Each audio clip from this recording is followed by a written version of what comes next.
আব্দুস সুবহান তার কলিজার টুকরা সন্তান, বাপ বড় গরিব, মা বড় গরিব, কি করেন পরের বাড়িতে ঝিগরিগিরির কাজ করেন, বাপ পরের বাড়িতে শ্রমিকের কাজ করে। এই বলে ছেলেকে ছোটবেলায় থেকে প্রত্যেক পিতামাতার একটা আদর্শ থাকে যে আমার সন্তানকে মানুষের মতো মানুষ তৈরি করব। নাকি কোনো পিতামাতা চায় আমার ছেলে চোর হোক, ডাকাত হোক, বদমাইশ হোক, ছিনতাইবাজ, দাগাবাজ, ধোকাবাজ হোক? কোনো পিতামাতা চায়? পিতামাতা খারাপ হলেও তবু সন্তানকে ভালো বানাতে চায়, ঠিক কিনা বলেন? কি করলেন? ছোটবেলা থেকে আদর্শ দিয়ে আমার যত কষ্ট হোক আমার সন্তানকে আমি মানুষের মতো মানুষ তৈরি করব, মানুষের মতো মানুষ তৈরি করব। মা পরের বাড়িতে কাজ করে, কিছু খেতে দিলে নিজে না খেয়ে কাপড়ের আঁচলের মধ্যে করে নিয়ে এসে সন্তানের মুখে তুলে দেয়। বাপকে যদি কিছু খেতে দেয়, বাপ কাপড়ের মধ্যে করে নিয়ে নিজের সন্তানের জন্য নিয়ে আসে। এই করতে করতে ছেলে বড় শিক্ষিত হলো, ম্যাজিস্ট্রেট হয়ে গেল। তারপরে পিতা কি বলে, ওগো আমার পিতা, ওগো আমার মা, আমার জনম দুঃখিনী মা, তুমি তো আমার জন্য অনেক কষ্ট করেছো। ওগো আমার আব্বাজান, আপনি তো আমার জন্য অনেক কষ্ট করেছেন, আপনারা আমার জন্য দোয়া করুন। আজকের আমার চাকরিতে জয়েন দিতে যাব, আমার অ্যাপয়েন্টমেন্ট লেটার আমি পেয়েছি, আমি চাকরির জন্য যাব, আমি কয়েকদিন পরে চলে আসব। এই বলে যখন তিনি হুকুম নিয়ে যাচ্ছেন, নিজের পিতা কি করেন, 2 রাকাত নফল নামাজ পড়ে আল্লাহর দরবারে 2টা হাত তুলে দোয়া চান, আল্লাহ আমার সন্তানকে কামিয়াবির সঙ্গে চাকরিটা কামিয়াব করে দেন। আপনারা দেখেছেন তো, হুজুর কিবলার কাছে কোনো বিষয় নিয়ে গেলে, হুজুর এই সমস্যায় পড়েছি, আরে বাবা 2 রাকাত নফল নামাজ পড়ে না। তিনি তো বলতে পারতেন, বাবা তুমি এক কাজ করো, আমার কদম বসি করে চলে যাও, বলেছেন নাকি? তিনি বলেন, বাবা 2 রাকাত নফল নামাজ পড়ে আর দরুদ শরীফ পড়তে পড়তে চলে যাবে, মানে আল্লাহর সঙ্গে সম্পর্ক করিয়ে দিয়ে, রসুলের মহাব্বত করিয়ে দিয়ে তাড়িয়ে দিলেন। আমার ভাই, এই যে কি করলেন, ওই যে গরিব বাপ ওযু সেরে 2 রাকাত নফল নামাজে দাঁড়িয়ে আল্লাহর কাছে দোয়া চাইলেন। আমার ভাই জানেরা, চলে গেলেন, চাকরি হয়ে গেল। চাকরি হয়ে যাওয়ার পরে অনেক বড় ইতিহাস আমি উদাহরণ দেওয়ার জন্য বলছি। তারপরে সেখানে কি করলো, অফিসার যখন হয়ে যায়, অফিসার কি করলো, দেখে শুনে বিবাহ করলো, পিতা মাতার কথা ভুলে গেল। 1 দিন যায়, 2 দিন যায়, 1 মাস যায়, 2 মাস যায়, কয়েকটা মাস যখন অতিবাহিত হয়ে গেল, জনদুঃখিনী মা আর সন্তানকে কোনো খবর না পেয়ে কাঁদতে কাঁদতে কাঁদতে কাঁদতে চোখ 2টা অন্ধ হয়ে গেল। আমার ভাই জানেরা, পিতাও কাঁদে, পিতাও কাঁদে। এইভাবে কি করেন, পরের বাড়িতে কাজ করেন, কষ্টের সঙ্গে এত কষ্টে জীবন যাপন করে। গ্রামের কোনো মানুষ বলে, ও আব্দুস সুবহানের পিতারে, তোমার সন্তানকে কি জানো? বলে, না, আমার সন্তানের কয়েকটা মাস হয়ে গেল, আমার সন্তানের খবর আমি পেলাম না। বলে, তাহলে এক কাজ করুন, অমুক জায়গায় অমুক অফিসে আপনার সন্তান সেখানকার বড় ম্যাজিস্ট্রেট। ওই সময় তার পিতা খবর পাওয়ার সাথে সাথে ছেঁড়া গেঞ্জি পরে আর পরনে ছেঁড়া লুঙ্গি, পায়ে জুতা নাই, গলায় গামছা দিয়ে চাষা ভুষা মানুষ, শ্রমিক মানুষ, হেঁটে হেঁটে হেঁটে হেঁটে চলে গেলেন অফিসের সম্মুখে। যখন যায়, আব্দুস সুবহান দূর থেকে দেখতে পেয়েছেন যে আমার পিতা আসে, তিনি 2 তলার উপরে রয়েছে। এমন সময় যখন তার অফিসের সম্মুখে আসলেন, আসার পরে দরওয়ানকে বলছে, দরওয়ান বলছেন, কি চাই? বলছে, এখানে যিনি একজন চাকরি করেন, এর নাম হলো আব্দুস সুবহান, ইনি এখানকার ম্যাজিস্ট্রেট, ইনি হলেন আমার সন্তান। কেউ বিশ্বাস করবে বলে মনে হয়? বাপের যা হালত, আর সন্তান এত বড় ম্যাজিস্ট্রেট, কেউ বিশ্বাস করবে? বলছে, আপনি মিথ্যা বলছেন। না বাবা, আমি মিথ্যা বলি নাই, উপরে যে আছে ও আমার সন্তান। ধমক দিয়ে বলছে, আপনি এখান থেকে চলে যান, আপনার সন্তান ম্যাজিস্ট্রেট, আপনার এই অবস্থা হতে পারে নাকি? ঠিক আছে বাবা, তুমি ধমক দিও না, তুমি উপরে গিয়ে জিজ্ঞাসা করো। চলে গেলেন দারোয়ান। উপরে গিয়ে বলছেন, স্যার নিচের দিকে তাকিয়ে দেখুন, ওই যে মানুষটা দাঁড়িয়ে আছে, ওই মানুষটা কি আপনার পিতা? ম্যাজিস্ট্রেট সাহেব ধমক দিয়ে এবার বলছেন, ওরে দারোয়ান, তুমি কি জানো ওই ব্যক্তি আমার পিতা হতে পারে? এটা কোনোদিন সম্ভব?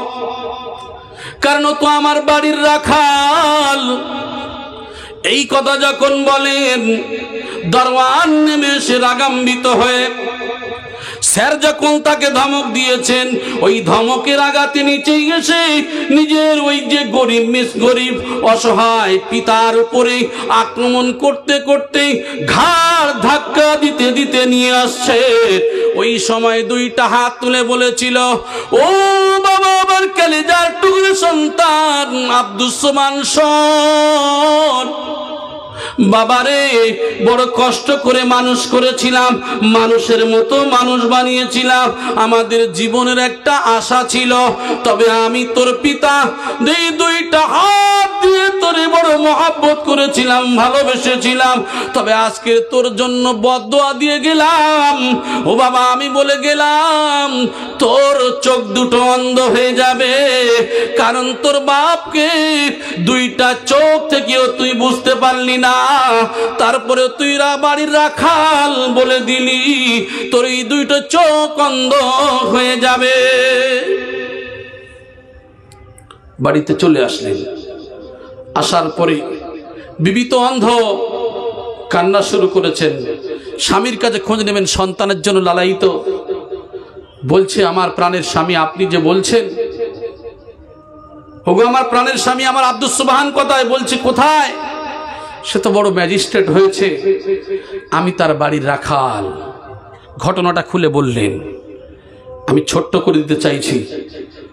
এই অবস্থায় দুজন কাঁদেন, খাওয়া নাই কয়েকদিন, এইভাবে জীবন চলে যায়।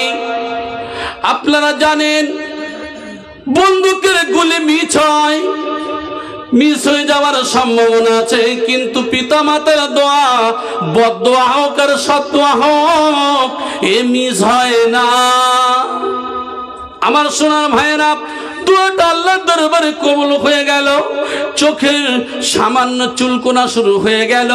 এই চুলকাতে চুলকাতে আব্দুস সোবহানের চোখ দুটো অন্ধ হয়ে গেল। চোখ যখন অন্ধ হয়ে গেল, এই করতে করতে চাকরি গেল। তারপরে দরওয়ানকে বলছে, দরওয়ান রে, অমুক জায়গায় আমার বাড়ি, আমাকে একটু দিয়ে আসবে না? হ্যাঁ করতে করতে রাজি হলেন। বাড়িতে নিয়ে আসলেন। নিয়ে আসার পরে সন্তানের গলার আওয়াজ পেয়ে জনম দুঃখিনী মা, অন্ধ মা বলে, কে রে, আমার আব্দুস সোবহান এসেছিস নাকি বাবা? সন্তান অন্ধ, মা অন্ধ। সন্তানের গলার আওয়াজ পেয়ে মা হাত বাড়িয়ে বুকে জড়িয়ে ধরেছেন।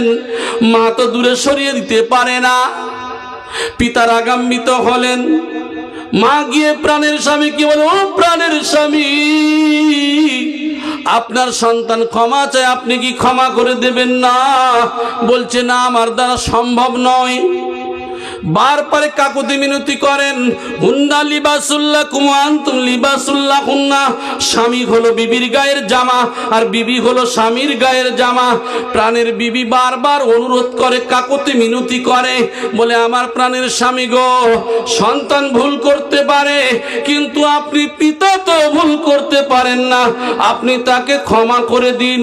তারপরে ওই পিতা নামাজের মুসল্লায় বসে আল্লাহর দরবারে দোয়া চায়, ওগো আমার আল্লাহ, আমার আব্দুস সোবহানকে ক্ষমা করে দেন।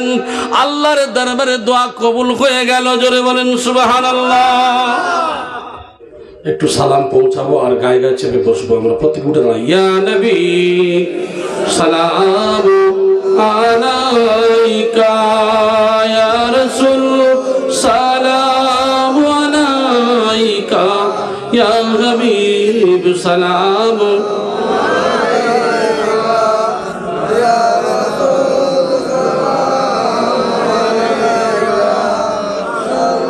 طلع البدر علينا من ثنيات الوداع وجب الشكر علينا مدعا لله داعي يا نبي سلام عليك يا رسول سلام عليك يا حبيب سلام عليك صلوات الله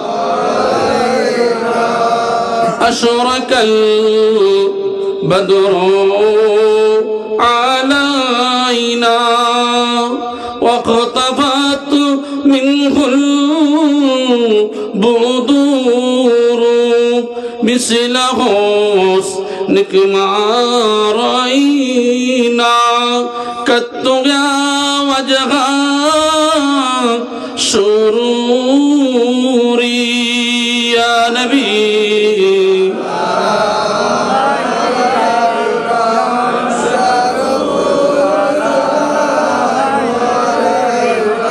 يا حبيب سلام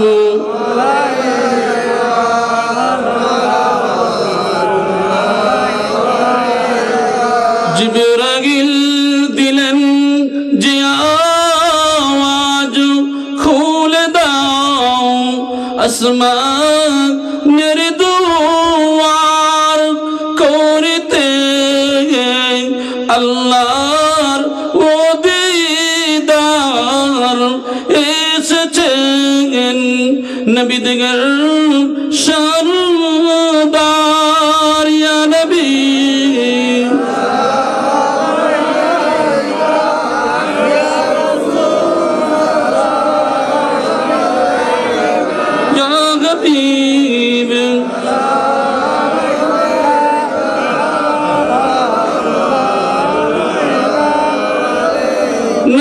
নবীজির আব্বা আব্দুল্লাহ নবীজির আম্মা আমিনা নবীজির দুধমা হালিমা নবীজির রওজা মদিনা ইয়া নবী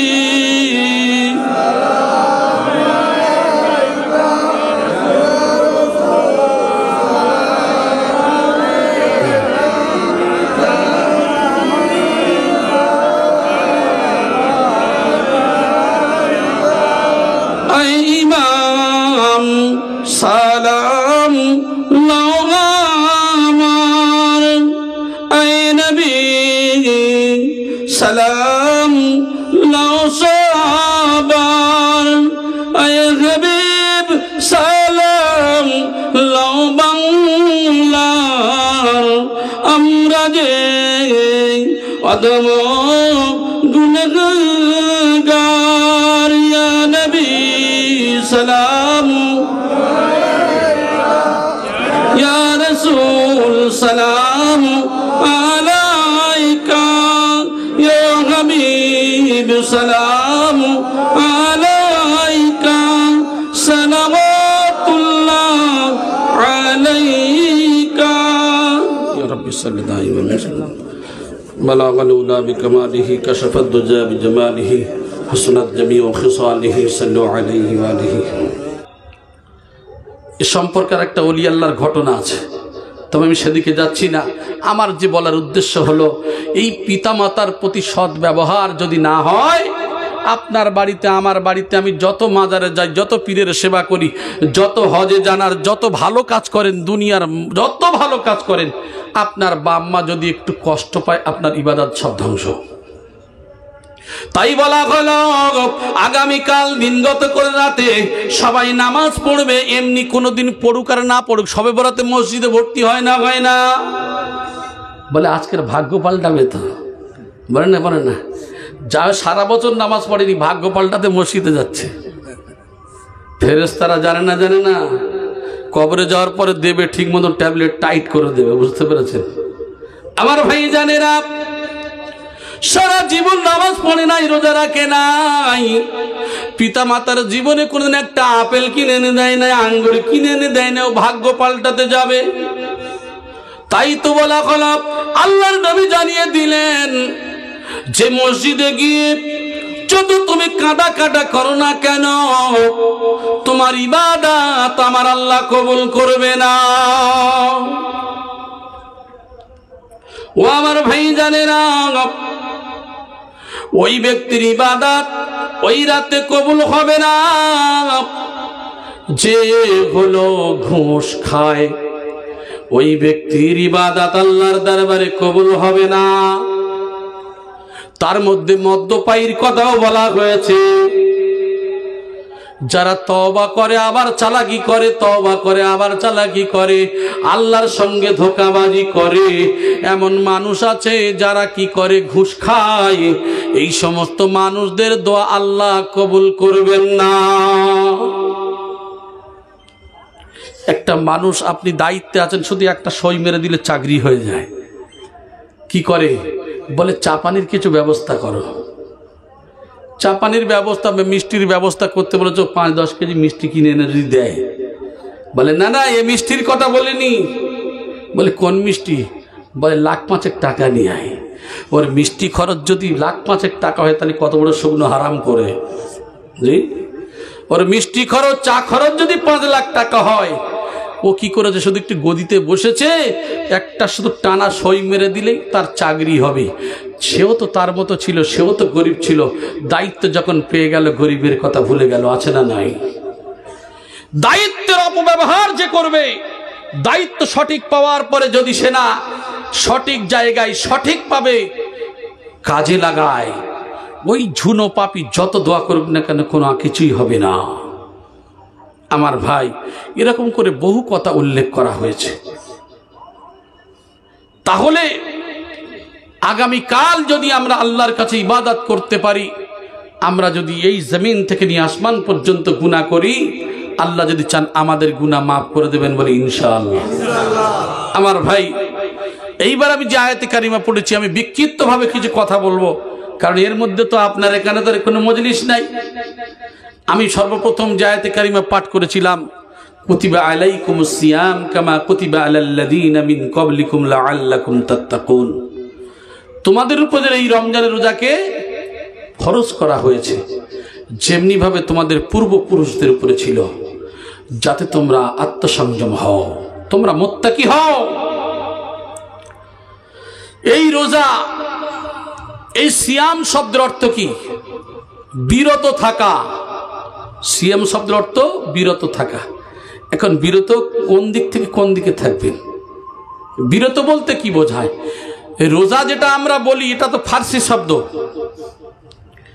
এই রমজান, এই রোজা, এটা বলেন তো দেখি, রমজানের রোজা আমাদের উপরে ফরজ, ওয়াজিব, সুন্নত, না নফল, না মুস্তাহাব?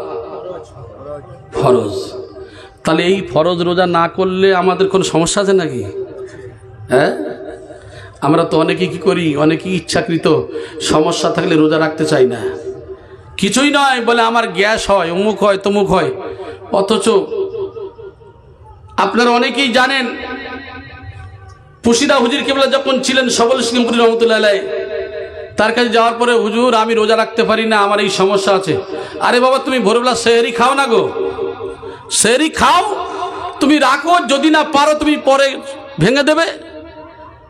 রোজা রেখেছে অনেকেই, রাখার পরে রাখতে রাখতে একটু যন্ত্রণা হয়, আবার একটু যন্ত্রণা হয়, করে ভেঙে দেবো থাক, একটু থাকি, এই করে করে আলহামদুলিল্লাহ সে রোজাটা কমপ্লিট করেছে। আবার দ্বিতীয় দিন আবার ধরেছে। এইভাবে করতে করতে আপনাদের জানা নাম জান বললেও বুঝতে পারবেন, তবে মানুষটা দুনিয়া থেকে চলে গেছেন আলহামদুলিল্লাহ। বলে এত সমস্যা ছিল, সেই বছর রোজা রাখতে রাখতে আলহামদুলিল্লাহ একটাই রোজা তো আমার হয় না, কাজা করি নাই, এছাড়া মরণের আগ পর্যন্ত সে রোজা কাজা করে না। সুবহানাল্লাহ। এই যে নিয়ত, মানুষ যদি নিয়ত করে নেয়, নিয়ত করলে কি হবে? তাহলে এই নিয়তের কারণে আল্লাহ পাক রব্বুল আলামিন তার সহজ করে দেবেন। সুবহানাল্লাহ। আর যদি খুবই সমস্যা থাকে সে তার জন্য তো আল্লাহ পাক রব্বুল আলামিন সাবসিডি দিয়ে রেখেছেন। কিন্তু আমার যদি কম সমস্যা থাকে আর যদি 1 টাকার সমস্যা থাকে 50 টাকা দেখায়, ওটা আল্লাহ জানেন না? জানেন না? সব জানেন।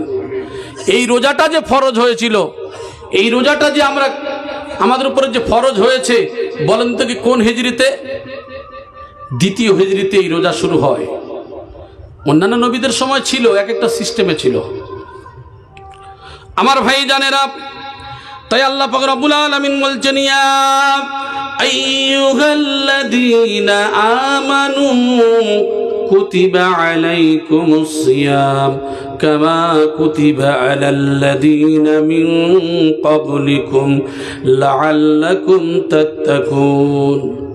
হে ঈমানদারগণ, তোমাদের উপরে এই রোজা ফরজ করা হয়েছে যেমনি ভাবে তোমাদের পূর্বপুরুষদের উপরে ছিল, যাতে তোমরা মুত্তাকি হতে পারো। তাহলে আমরা রোজা রাখার কারণে মুত্তাকি মানে আল্লাহর ভয় আমাদের দিলের মধ্যে থাকবে। কোন দিক থেকে থাকবে ভয়?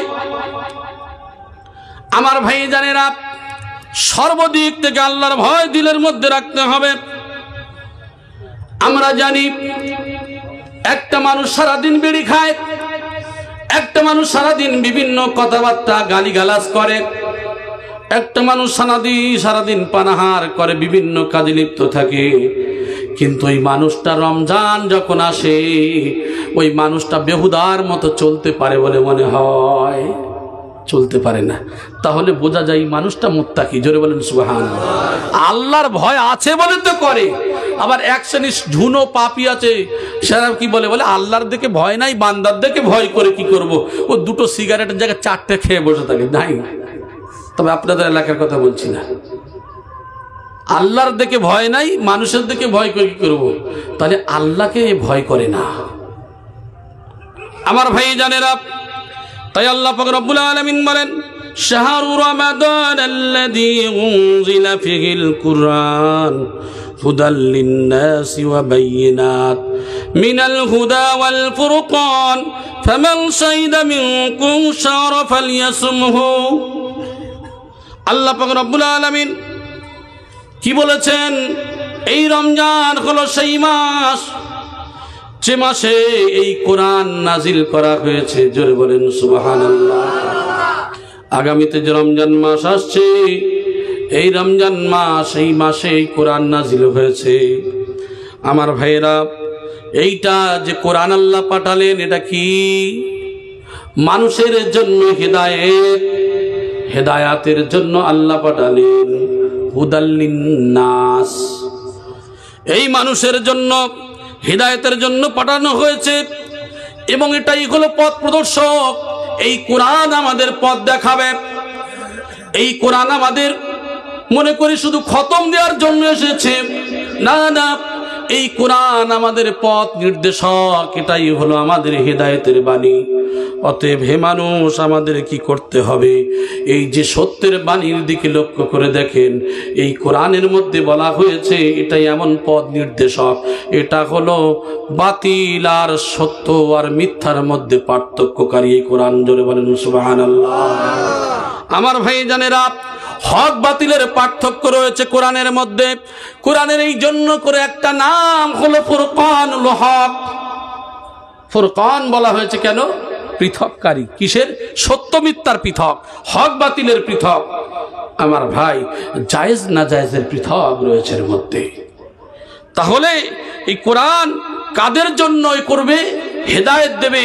যারা হেদায়েতের নিয়ত নিয়ে বসবে, হেদায়েতের নিয়ত নিয়ে বসলে আল্লাহ তাদের হিদায়াত করবেন। জোরে বলেন সুবহানাল্লাহ। অনেকেই বলেন হেদায়েতের মালিক তো আল্লাহ, তাহলে আল্লাহ হেদায়েত করবে। আমি করি আর না করলে আল্লাহ তো হেদায়েত করবে, আমি বসে থাকবো। এত সহজ নয়। অনেকেই আছে না যে আল্লাহ খাওয়ানোর মালিক, আমি খাটবো না, বসে থাকবো, দেখি খাওয়াই কি করে। বলে না, বলে না? আরে আল্লাহ তো খাওয়ানোর মালিক। তোমার হাত দিল, পা দিল কেন? চোখ দিল কেন? এইগুলো দিয়েছে তার কারণ হলো যে তোমার এগুলো করতে হবে। রেজেকে বরকত দেবেন কে? তাহলে সেই রূপ আমাদের তো এটা লক্ষ্য করার দরকার ছিল, এই যে কোরআন আল্লাহ যে আমাদের হেদায়েত দেবেন, সেই হেদায়েতের নিয়ত নিয়ে যদি বসে, ওই মানুষকে হেদায়েত দেবেন কে? আল্লাহ। আমার ভাই, সেই হেদায়েতের বাণী হলো আল কোরআন। কাজেই তোমাদের মধ্যে যারা এই মাস পাবে তারা কি করবে? তারা যেন অবশ্যই রোজা পালন করে। এই মাস যখন তোমরা পাবে, অর্থাৎ রমজান মাস, তাহলে তোমরা কি করবে? রোজা রাখবে। জোরে বলেন সুবহানাল্লাহ। আমার ভাই জানেরা, এই সম্পর্কে আমরা জানি এই যে রোজা রাখতে হবে, আর ইসলামের মধ্যে কয়েকটি রকম রয়েছে। হাদিসের মধ্যে বলা হয়েছে, বুনিয়াল ইসলামু আলা খামসিন শাহাদাতুন আল্লা ইলাহা ইল্লাল্লাহ ওয়া আন্না মুহাম্মাদুর রাসূলুল্লাহ ওয়া ইকামিস সালাতি ওয়া ইতাইজ যাকাতি ওয়া সাওমি রমাদান ওয়া হজ্জিল বাইতি মান ইসতাতা ইলাইহি সাবিলা। আমার ভাই জানেরা, ইসলামের 5টা ভিত্তি রয়েছে। ইসলামের 5টা ভিত্তি, তার মধ্যে মর্ম সাক্ষ্য দেয়া যে আল্লাহ ছাড়া কোনো মাবুদ নাই, আর মুহাম্মাদুর রাসূলুল্লাহ হলো আল্লাহর প্রেরিত পুরুষ বা রাসূল। আল্লাহর প্রেরিত পুরুষ বা রাসূল। রাসূল কাদের বলে আর নবী কাদের বলে? নবী কাদের বলে, রাসূল কাদের বলে? সব নবী রাসূল নয়। আমার ভাই জানেরা, আল্লাহ পাক রব্বুল আলামিনের কাছ থেকে যাদের ওহী আসতো জিবরাইলের দ্বারা, সমস্ত নবীদের কাছে আসতো, কিন্তু আসমানি কিতাব সহ ওহী আসতো যাদের কাছে তারা নবী ও রাসূল। জোরে বলেন সুবহানাল্লাহ। যাদের কাছে শুধু ওহী আসতো তারাই হলো নবী। আমার ভাই জানেরা, তাহলে আমাদের নবী জনাবে মুহাম্মদুর রাসূলুল্লাহ সাল্লাল্লাহু আলাইহি ওয়াসাল্লাম এমন রাসূল, যে রাসূলের উপরে কোরআন নাজিল হলো, ওই রাসূল এই রমজান মাসে জিবরাইলও কোরআন শোনাতেন, আর আমাদের নবীও জিবরাইলকে কোরআন শোনাতেন। জোরে বলেন সুবহানাল্লাহ। আমার ভাই জানেরা, এই কোরআন যখন শোনাতেন রাসূল, আমার নবী আপনার নবী শেষ রমজানে ওয়াফাতের পূর্বে রমজানে 2 বার খতম দিয়েছিলেন।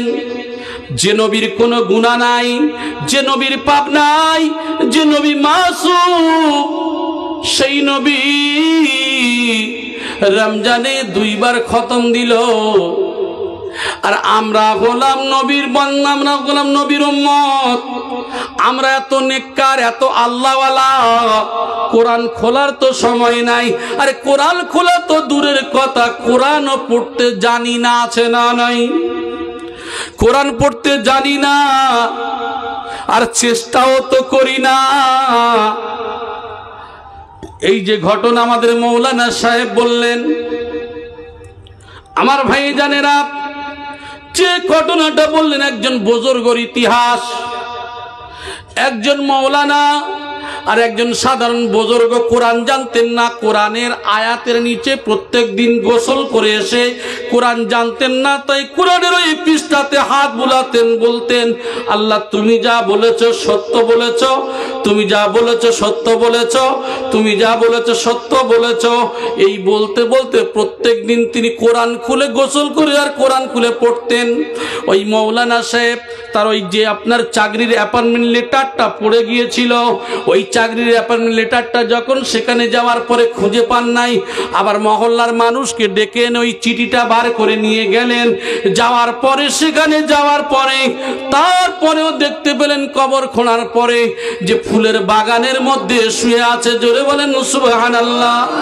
তারপরেও জিজ্ঞাসা করেন, এই মানুষের জীবনের কি আমল ছিল?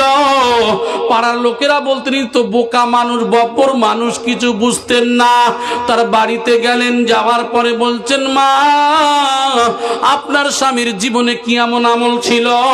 বলে না, উনি তো সাদাসিধা মানুষ, কিছুই বোঝে না। বলে কি আমল ছিল? বলে ওই তাগের উপরে একটা কি যেন ওখানে রেখে দেয়া রয়েছে, প্রত্যেক দিন গোসলের পরে ওইটা বার করে আর ওর উপরে ওর নিচে হাত বুলিয়ে বুলিয়ে খালি বলতো, আল্লাহ তুমি যা বলেছো সত্য বলেছো, তুমি যা বলেছো সত্য বলেছো, তুমি যা বলেছো সত্য বলেছ। এই কথাটা আমি শুনতে পেতাম, তবে কি আছে ওটা আমি নিজেইও জানি না। মৌলানা সাহেব গিয়ে কোরআনটা নামিয়ে সঙ্গে সঙ্গে খুলে দেখেন কোরআন, আর প্রত্যেকটা আয়াতের নিচে হাত বুলিয়ে বুলিয়ে এত বুলিয়েছেন, এত শ্রদ্ধা করেছেন যে নিচে লাল স্পট পড়ে গেছে। তাহলে কোরআনের মর্যাদা দিয়ে ওই মানুষটা যদি ফুলের বাগানে যেতে পারে, আমার আল্লাহ পাক রব্বুল আলামিনের হাবিব তো জানিয়ে দিয়েছে, উতলুবুল ইলমা মিনাল মাহাদি ইলা দুল্লা থেকে কবর পর্যন্ত শিক্ষা অর্জন করো। তোমার একটা গাড়ি আছে, দুইটা গাড়ি বানানোর চেষ্টা করো। 1000 টাকা যদি ইনকাম হয়, 2000 টাকা কি করে হবে চিন্তা করো। দুনিয়ার সবগুলি টাটকা তোমরা জ্ঞান রাখো। আর যে মহাগ্রন্থ আল কোরআন দিল, যার জন্য সবকিছু, সেই কোরআন জানো না। হে হতভাগা মুসলমান, 60-70 বছর 100 বছর সময় দিলাম, তোমরা তো চেষ্টা করলে না। এর সম্পর্কেও জিজ্ঞাসা করা হবে, এর জন্য জিজ্ঞাসা করা হবে। আপনি ভাবছেন যে আমি করি নাই, ছাড় পেয়ে যাবে, এত সহজ নয়। দুনিয়ার টাটকা টাটকা সব করেছিলে, আর কোরআন জানার তোমার সময় ছিল না। 24 ঘন্টার মধ্যে 5 মিনিট সময় বার করতে পারো নাই, একটা করে অক্ষর তুমি পড়ার সময় পাও নাই। এই সমস্ত চালাকি চতুরতা আল্লাহর কাছে চলবে না।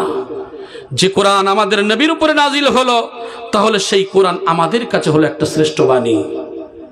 তাই বলা হলো, মুসলমান উতলুবুল ইলমা মিনাল মাহদি ইলাল দুলনা থেকে কবর পর্যন্ত তোমরা কি করো? শিক্ষা অর্জন করো। তাই হাদিসের মধ্যে বলা হলো, এই যে ইসলামের বুনিয়াদ হলো 5টি। আল্লাহ ছাড়া কোনো মাবুদ নাই, মুহাম্মদুর রাসূলুল্লাহ হলো আল্লাহর প্রেরিত পুরুষ বা রাসূল। আমার ভাই জানেরা, দ্বিতীয় নম্বর হলো ইকামিস সালাহ, এই যে নামাজ কায়েম করো। তারপরে হলো নামাজ প্রতিষ্ঠিত করা, নামাজ কায়েম করা। নম্বর 1, তাহলে ঈমান আনতে হবে। নম্বর 2, নামাজ কায়েম করতে হবে, নামাজ প্রতিষ্ঠিত করতে হবে। নামাজ কায়েম কিভাবে করবেন? ইন্নাস সালাতা তানহা আনিল ফাহশাই ওয়াল মুনকার, নামাজ খারাপ কাজ, অশ্লীল কাজকে দূরে সরায়। এই নামাজ অশ্লীল কাজকে যদি দূরে সরায়, তাহলে আমাদের মধ্যে নামাজ নাই কেন? নামাজ আমাদেরকে আল্লাহ পাক রব্বুল আলামিন এক জায়গায় নয় 82 জায়গায় আলোচনা করলেন, নামাজের তাগিদ দিলেন, বাবা নামাজ প্রতিষ্ঠিত করো, নামাজ কায়েম করো। মুসলমান এমন আছি নামাজ পড়ার সময় পাই না। তাই তোমাদের ঘরের একটা খুঁটি, যেটা খুব প্রয়োজনীয়, ওই খুঁটির মধ্যে একটা খুঁটি যদি না দেয়া যায়, যেমন ওই বিল্ডিংটা কি হয়ে যেতে পারে, একদিকে হেলে যেতে পারে বা নিচু হয়ে যেতে পারে, ঠিক ইসলামের খুঁটির মধ্যে একটা খুঁটি হলো ওই কলেমার পরে নামাজ। যদি নামাজ না থাকে, ওই রূপ অবস্থা হবে তোমাদের। নম্বর 3 হলো ওয়াইতাইজ যাকাত, যাকাত প্রদান করা। সদনী ব্যক্তি যারা হবে তারা যাকাত প্রদান করবে। এই যে যাকাত তাদের উপরে ফরজ, ওই সমস্ত ব্যক্তিরা যাকাত দেবে। তারপরে রমজানের রোজা রাখবে, রমজানের রোজা রাখবে। এটা হলো একটা খুঁটি, এটাই হলো একটা স্তম্ভ। তাহলে আমরা কি করি? এই রোজা রাখতে চাই না আমার ভাই জানেরা। তারপরে হলো হজ করা। হজ, সেই হজটা এমন এক যায় হজ, যে হজ আমাদেরকে করতে হবে। যারা অর্থশালী ব্যক্তি আছে, এই হজ আমরা যদি না করি, তাহলে আমাদের কোনো কাজে আসবে না। তাই আমার ভাই জানেরা, এই যে সিয়াম, এই হজ, এই যে এক একটা খুঁটি বা রক্ষণ যদি আমরা না করি, কাল কিয়ামতের ময়দানে আমাদেরকে সেই বাদনে ধরা পড়ে যেতে হবে, আল্লাহর কাছে আমাদের জবাবদিহি হতে হবে। আমার ভাই জানেরা, এই জন্য করে সিয়াম পালনকারীকে অর্থাৎ রোজা পালনকারী যেসব পুরস্কারের প্রতিদান আল্লাহ পাক রব্বুল আলামিন তাদেরকে দেবেন, এই রোজা যদি রাখে তাদেরকে পুরস্কার কেমন দেবেন একটু শুনুন। এক নম্বর হলো আল্লাহ স্বয়ং নিজে সিয়ামের প্রতিদান, রোজার প্রতিদান আল্লাহ দেবেন। জোরে বলেন সুবহানাল্লাহ। উম্মতে মুহাম্মাদিরা রে, তোমরা এক একটা কাজ করো, এক একটা ইবাদত করো, যে ইবাদতের সওয়াব তোমরা 70 গুণ থেকে 700 গুণ পর্যন্ত পেতে পারো, কিন্তু রোজার পুরস্কার আমি আল্লাহ কারোর হাতে দিইনি। রোজাদার বান্দাদের পুরস্কার আমি আল্লাহ নিজে হাতে দেব। কত দেব তোমরা গুণেও শেষ করতে পারবে না, ওটা আমি আল্লাহ, আমার দায়িত্ব। কত দেব আমি আল্লাহ খুশি হয়ে, যে আমার জন্য আমাকে খুশি করবে, আমার জন্য রোজা রাখবে, আমি আল্লাহ যেটা দেব সেটা তো কম দেব না। জোরে বলেন সুবহানাল্লাহ। তাই আল্লাহ বলছেন 10 গুণ থেকে 700 গুণ তোমরা অন্যান্য ইবাদতে পাওয়ার রোজার সওয়াবটা আমি আল্লাহ নিজে হাতে বন্টন করব। মানে বোঝাতে চাইছেন রোজার গুরুত্বটা কত, আমি বেশি বেশি দেব। জোরে বলেন সুবহানাল্লাহ।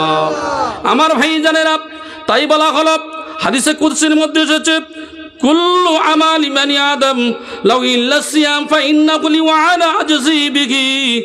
মানুষের প্রতিটা ভালো কাজ নিজের জন্য হয়ে থাকে, কিন্তু রোজাটা শুধুমাত্র আমার জন্য।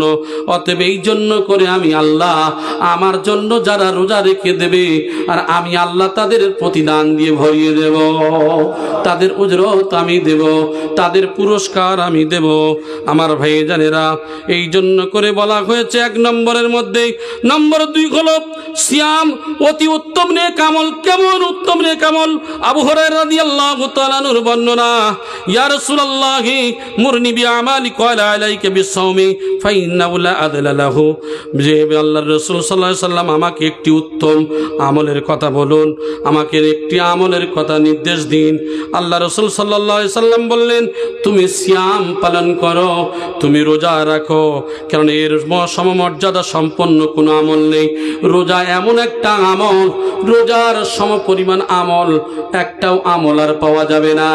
নামাজের আমল নামাজের জায়গা, রোজার আমল রোজার জায়গা, যাকাতের আমল যাকাতের জায়গা, এক একটা স্থান দিয়ে ওজন বোঝাতে চেয়েছেন। কারণ ও খুঁটি না থাকলে যেমন ঘর পড়ে যাবে, এই খুঁটি না থাকলে ঘর পড়ে যাবে, ওই খুঁটি না থাকলে ঘর পড়ে যাবে। একটা ঘরের মনে করুন 5টা খুঁটি, আর 5টাই খুবই গুরুত্বপূর্ণ খুঁটি। মাঝখানের খুঁটি যদি সরিয়ে দেওয়া যায় ঘর সমস্যা হবে না অত, কিন্তু চারদিকের খুঁটির মধ্যে যদি একটা খুঁটি সরিয়ে দেওয়া হয় কি হবে? পড়ে যাওয়ার সম্ভাবনা। ঠিক ইসলামের মধ্যে যে স্তম্ভ বলা হয়েছে তার মধ্যে আল্লাহ পাক রব্বুল আলামিন হাদিসে কুদসির মধ্যে তা উল্লেখ করেছেন। অতএব তোমরা কি করো, এইটাকে তোমরা তোমাদের এই আমলের সমপরিমাণ কিছু নাই, অতএব তোমরা খেলায় ইবাদতকে নষ্ট করে দিও না। অন্যান্য ইবাদত মানুষ দেখতে পায়, কিন্তু রোজার মধ্যে তা নেই। অন্যান্য সব ইবাদত মানুষ দেখে, নামাজ পড়লে মানুষ দেখে, মানুষ কি করলে দান করলে দেখে, অন্যান্য ইবাদত সব দেখতে পাবেন। আর রোজা হলো নিজের মনের মধ্যে এমন একটা ইবাদত যেটা মানুষ বাহ্যিক দিক থেকে দেখতে পায় না। আরে শুকিয়ে আছে ওটাই দেখে, কিন্তু অন্তরের নিয়তটা মানুষ দেখতে পায় না। অতএব অন্যান্য ইবাদত বাহ্যিক দেখে, আর রোজার ইবাদতটা অন্তরের মধ্যে থেকে হয়। একবার জোরে বলি সুবহানাল্লাহ। আমার ভাই জানেরা, লোক দেখানোর কোনো আলামত এই রোজা পালন থাকে না। অন্যান্য ইবাদতগুলি লোক দেখানো হয়। একটা মানুষ চুরি করতে গেছে, ডাকাত, সে নামাজের সঙ্গে নামাজ পড়ে, অথচ সে কি করবে? পকেট মারতে গেছে, নালে মোবাইল চুরি করতে গেছে। ভাই জানেরা, অন্যান্য ইবাদত করলে তার মধ্যে মানুষ মিশে যায়। যে মানুষটা বিভিন্ন পাপ কাজ করার জন্য এমন মানুষ আছে না নাই? কিন্তু এই যে রমজান এমন একটা ইবাদত যেটা শুধু লোক দেখানোর মতো কিছুই নাই, এটা একমাত্র আল্লাহর জন্য হয়েই থাকে। শুধু আল্লাহকে খুশি করার জন্য উদ্দেশ্য না হয় তাহলে কি হবে? এই মানুষটার জীবনটা বৃথা হয়ে যাবে, বেকার হয়ে যাবে। এই জন্য করে রোজার গুরুত্ব সম্পর্কে উল্লেখ করা হয়েছে। আমার ভাইজানেরা, এই রোজা শুধুমাত্র আমাকে খুশির উদ্দেশ্যেই যারা করবে, আল্লাহ পাক রব্বুল আলামিন বলেন অন্যান্য কাজ যত রয়েছে এরা কি করবে? তার থেকে দূরে থাকবে। নম্বর 1 হলো ওই সমস্ত ব্যক্তি যারা আমার জন্য রোজা রাখবে, এরা স্বামী স্ত্রীর সহবাস থেকে দূরে থাকবে, স্ত্রীর যত সংলাপ এরা দূরে থাকবে। নম্বর 2 হলো ঝগড়াঝাটি হলে যদি কেউ মারতে আসে, কোনো গালি দেয়, ওই মানুষটা রোজাদার যদি হয়, রোজাদার প্রকৃত ওই রোজাদার, যখন গালি দেয়া হয়, যখন মারতে আসে, সে তখন চুপ থাকে আর বলে আমি হলাম রোজাদার, আমি হলাম সায়েম, আমি তোমার সঙ্গে ঝগড়া করতে পারবো না। একবার জোরে বলি সুবহানাল্লাহ।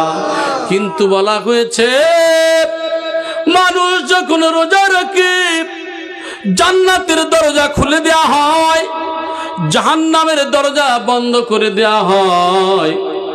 আবওয়াবু জাহান্নাম ফতিহাত আবওয়াবু জাহান্নাম জান্নাত অগুল্লিকাতুশ শায়াতিন, বলা হয়েছে সুফিদাতিশ শায়াতিন, বলা হয়েছে যদি কোনো মানুষ ওই যে রোজার সময় যখন আসে জান্নাতের দরজা খুলে দেয়া হয়, অগুল্লিকাতিল জাহান্নাম, জাহান্নামকে বন্ধ করে দেয়া হয়, অসুফিদাতিশ শায়াতিন, শয়তানকে শৃঙ্খলাবদ্ধ করা হয়।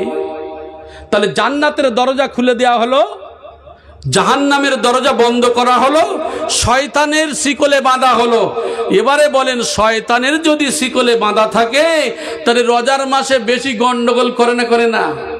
ইফতার হতে দেরি হলে বউয়েরে মারে, রান্না দেরি হয়ে গেলে নুন যদি সঠিক নয় হলে ডবল মার পড়ে, আছে না নাই? তবে আপনাদের মেদিনীপুর জেলা ভালো, আমাদের দেশের কথা বলছি। আমার ভাই জানেরা কান খুলে খেয়াল করে শুনুন, আপনিও রোজাদার, আপনার বিবিও রোজাদার, আপনিও রোজা রাখেন, আপনার বিবিও রোজা রাখে। এই যে বললাম বিরত থাকা, কিসে থেকে আপনি বিরত থাকবেন? আপনি যে রোজা রাখলে মুত্তাকি, আপনি কেমন মুত্তাকি? আপনি আল্লাহর কেমন ভয় করেন? ওই ভয় এমন করেন যে বিবির সঙ্গে মারামারি করেন। আমার ভাই জানেরা, দেখবেন রমজান মাসে যত ঝগড়া বিবাদ আর গন্ডগোল, অনেকেই জানেন যে অনেকেই বলেও থাকেন শয়তান যদি বন্ধ থাকে, শয়তানের যদি শিকলে বেঁধে রাখে তাহলে রোজার মাসে ঝগড়া বেশি কেন? এই জন্য করে আমার ভাইরা একটু বুঝিয়ে দিই, সত্যিকারের শয়তানকে শৃঙ্খলাবদ্ধ করা হয়। আসলে 11 মাসের যে অভ্যস্ত হয়ে রয়েছে গন্ডগোল আর ঝগড়া করা, ওইটা রানিংয়ে চলে যায় 1 মাসের মধ্যে। ছোট্ট করে বুঝিয়ে দিলাম। ওই 11 মাসের অভ্যাসটা কি করেছে? রমজান মাসেও চালিয়ে দিয়েছে। অতএব আত্মসংযমের মাস হলো রমজান, আত্মসংযমের মাস এই রমজান মাস। অতএব এই রানিংটা ওখানেই চলে গেছে। দেখবেন একটা গাড়ি যদি রানিং ছোটে, যদি তাড়াতাড়ি করে ব্রেক মারে, ওই গাড়ি ওই জায়গায় দাঁড়াবে বলে মনে হয়? যত স্যাটেল ব্রেক মারেন না কেন, হয় উল্টে যাবে আর না হলে ঘষে ঘষে কিছু দূরে চলে যাবে। তো আমরা হলাম সেরকম, যত স্যাটেল ব্রেক মারেন না কেন, রমজানে যত আসুক না কেন, যার 11 মাসের স্বভাবটা খারাপ ছিল, রমজান মাসে তার স্বভাব ওই রকমই খারাপ হবে। আমার ভাই জানেরা, এই জন্য করে সিয়াম মানে বিরত থাকা। কিসে থেকে আপনি বিরত থাকবেন? আল্লাহর ভয়ে যদি আমাদের দিলের মধ্যে থাকে। ও ভাই জানা, আপনি কলকাতা থেকে এসেছেন, আপনি কষ্ট করে এসেছেন, আপনিও রোজা রেখেছেন, আপনার বিবিও রোজা রাখে, আপনি আসার পরে যার উপরে গরম দেখাচ্ছেন, আপনার বিবিও সেই রূপভাবে আপনার জন্য ইফতারের জোগাড় করছে। আল্লাহর নবী সাল্লাল্লাহু আলাইহি ওয়াসাল্লাম বললেন, তোমরা কি করো? সাহারি করো। সাহারি করলে এর মধ্যে বরকত রয়েছে। সাহারি করবে। আল্লাহর নবী সাল্লাল্লাহু আলাইহি ওয়াসাল্লাম বেশিরভাগই খেজুর দিয়ে সাহারি করতেন। আমার ভাই জানেন ইফতার করতেন ওই যে আপনার খেজুর দিয়ে, যদি তাজা খেজুর পেত তাজা খেজুর, যদি না পেতেন শুকনো খেজুর, যদি না পেতেন কষে করে পানি নিয়ে পান করতেন। আর আমাদের বিবির সঙ্গে ঝগড়া, বাড়ির সঙ্গে ঝগড়া, আজকের আলুর চপ ফুরুলি পেঁয়াজি কেন হয়নি বলো? কত বড় রোজাদার! একদিন কষ্ট করে হয়তো করতে পারেনি, এসে রোজা কি করেছে, রোজার ঠেলা যা পেয়েছে একদিকে একদম পুরো কি করেছে, হাওড়া টু শিয়ালদা, বোম্বে টু মাদ্রাস সব চালিয়ে দিয়েছে বাংলাদেশের বর্ডারে। আর যদি একদিন না হয় সমস্যা, দেখবেন উঠতে মার বসতে মার, এদিকে কি শুয়ে আছে, ঘরে শুয়ে আছে, বিবি গিয়ে ডাকে, ওঠো না গো একটু ভাত খেয়ে নাও, বলে তুই যা এখান থেকে সরে যা, বলে না।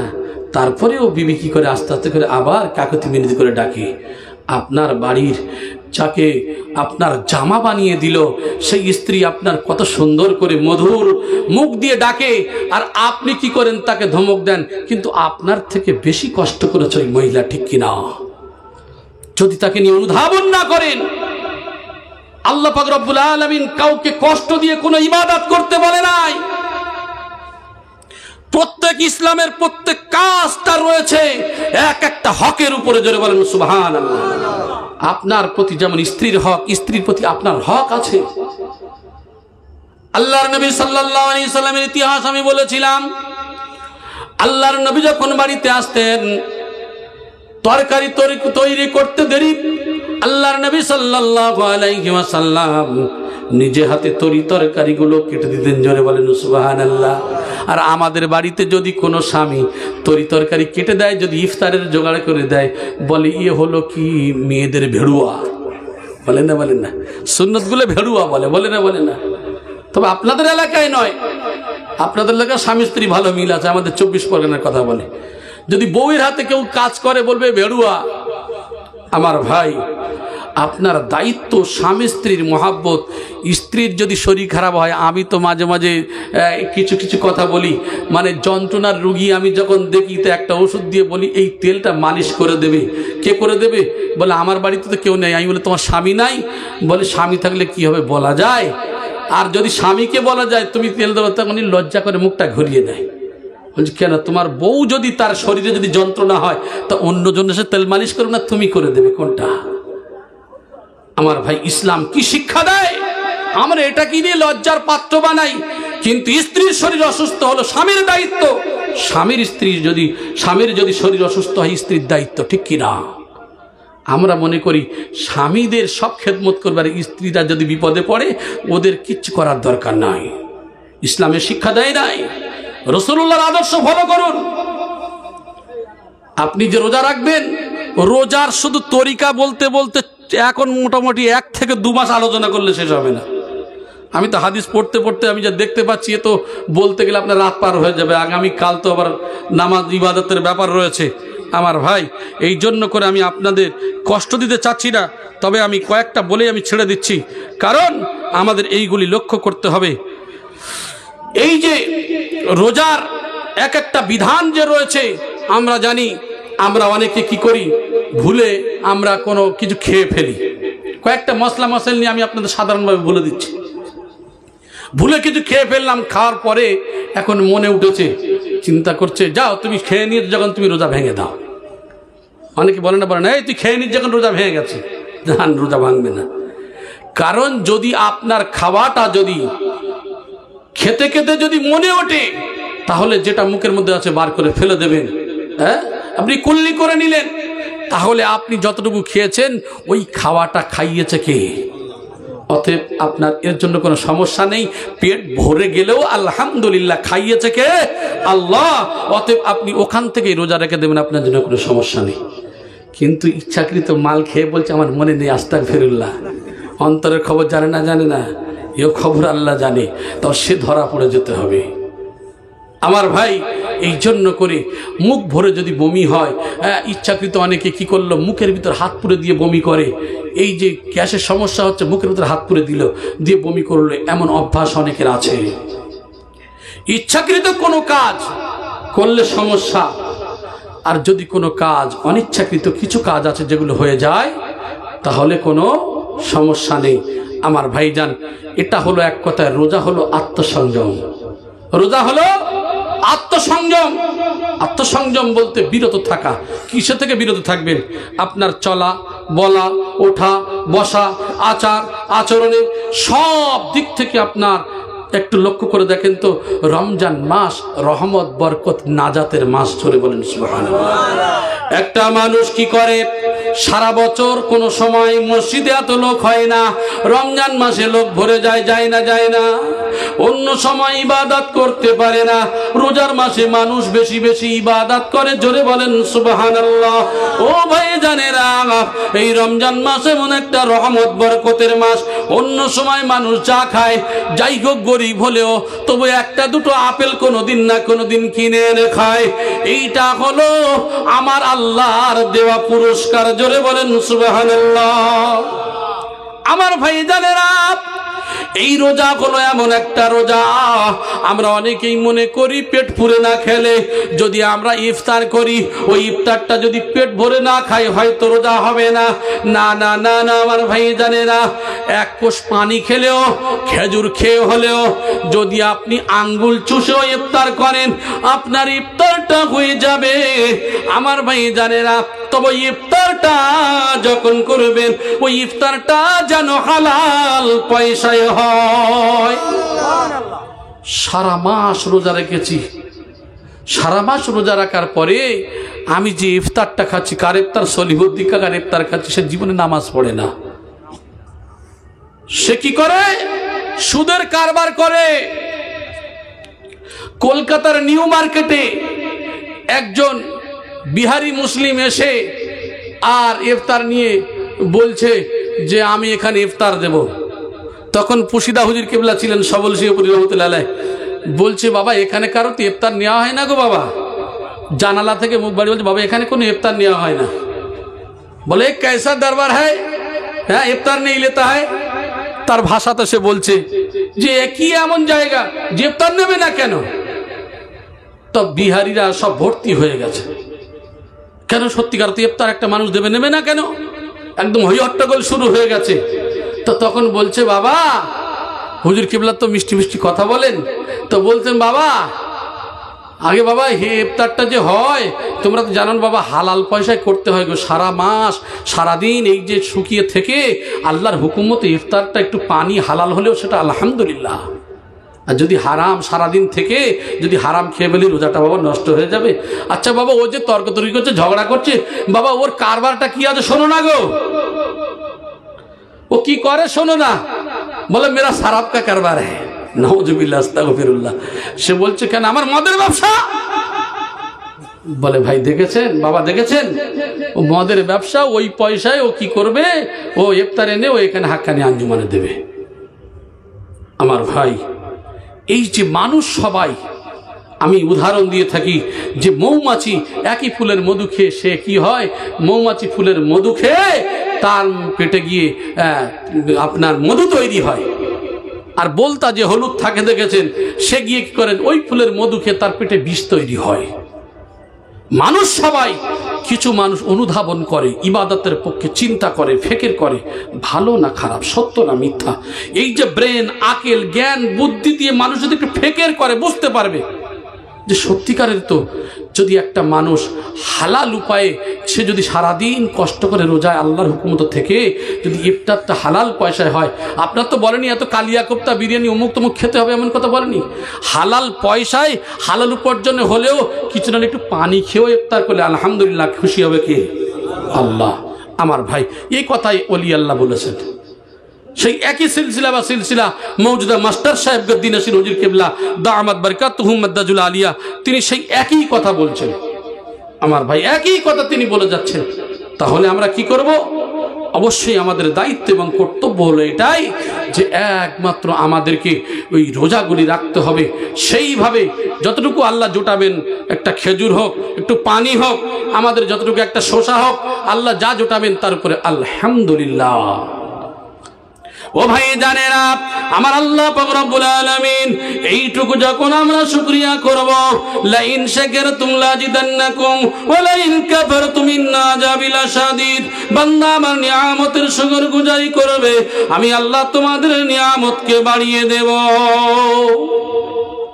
ও আমার ভাই জানেরা, এই যে আল্লাহর নিয়ামত আমাদেরকে যে বাড়িয়ে দেবেন, আজকের যদি আমরা আল্লাহর উপরে ভরসা করতে পারি, আল্লাহর হুকুম মতো চলতে পারি, আমার ভাইজানেরা যতটুকু পাবো তার উপরে শুকরিয়া আদায় করব। এই ছোট্ট ঘটনা বলে এবার আমি ছেড়ে দিচ্ছি। আল্লাহর নবী সাল্লাল্লাহু আলাইহি ওয়াসাল্লাম মসজিদ নববী থেকে একজন ব্যক্তিকে নিয়ে গেছেন মেহমান হিসাবে। মেহমানকে বাড়ি নিয়ে যাওয়ার পরে বলছে, ও মা বিবি আয়েশা, আমার বাড়িতে মেহমান এনেছি, কিছু খেতে দাও।